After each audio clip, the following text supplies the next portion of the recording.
आणतील भारताना ना.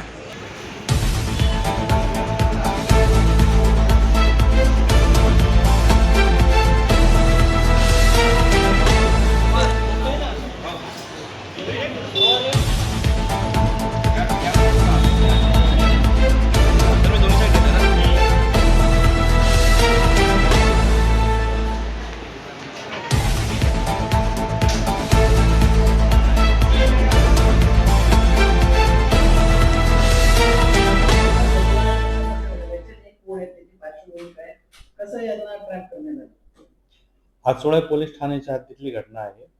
यातला फिर्यादी नामे नितेश उमेश सुरजन हा त्याच्या मित्रांसह युको बँक जी लिंक रोडवर आहे तिथे 2,70,000 रुपये काढण्यासाठी बँकेत गेला होता. तर तिथे काही लोकांनी त्याच्याजवळ येऊन आम्ही क्राईम ब्रांच ठाणे येथील पोलीस आहे असे सांगून त्या फिर्यादीसह त्याच्या मित्रांना त्यांनी सोबत आणलेल्या इर्टिगा गाडीमध्ये बसवून त्यांना स्मशान रोड या ठिकाणी घेऊन गेले आणि त्यांच्याकडची संपूर्ण रक्कम ही त्यांना मारहाण करून त्यांना धाक दाखवून त्यांच्याकडनं काढून घेतली होती.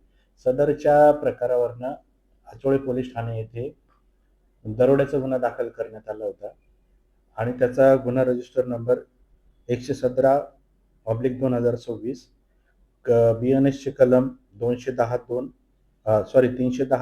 आणि 204 याप्रमाणे त्यांच्या विरोधात गुन्हा दाखल करण्यात आलेला आहे.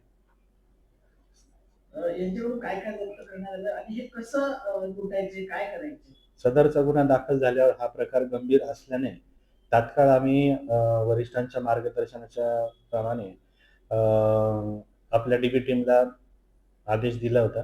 त्याच्यावरनं त्यांनी ते युको बँक आणि त्या परिसरातले जे CCTV आहेत ते सर्व त्याचा शोध घेतला. त्याच्यावरनं त्यांना एक त्यातील आरोपी निष्पन्न झाला. त्याच्या हालचालीवरनं त्याला आपण ताब्यात घेऊन त्याच्याकडे अधिक चौकशी केली असता त्यांनी सदरचा गुन्हा कबूल केला आणि त्याच्यासोबत असलेले इतर जे 4 सहकारी आहेत ते सुद्धा निष्पन्न झाले आणि त्यांना सदर गुन्ह्यामध्ये अटक करण्यात आलेली आहे. यामध्ये हे जे झिरो पोलीस होते आणि त्यांच्यावर एक पत्रकार म्हणजे कोण होता तो पत्रकार, काय सांगायचं? त्यातला एक आरोपी जो आहे तो स्वतःला पत्रकार म्हणून त्याने त्याचं कार्ड दाखवायचं आणि इतर जे होते तर ते सांगायचे की आम्ही क्राईम ब्रांचचे पोलीस आहोत असं हे करून ते बँकेत येणाऱ्या लोकांचे पैसे काढून घ्यायचे, त्यांना दम दाटी देऊन त्यांचे पैसे लुटायचा असा हा प्रकार असल्याचे ते निष्पन्न झाले आहे.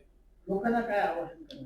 लोकांना आवाहन करतो की आपल्यासोबत जर असं कुठे प्रकार झाला असेल किंवा काही या पद्धतीचा निष्पन्न होत असेल तर त्वरित आपण आचोळे पोलीस ठाणे किंवा संबंधित पोलीस ठाण्याला संपर्क करून याबाबत माहिती द्यावी जेणेकरून भविष्यामध्ये अशा प्रकारांना आळा घालता येईल.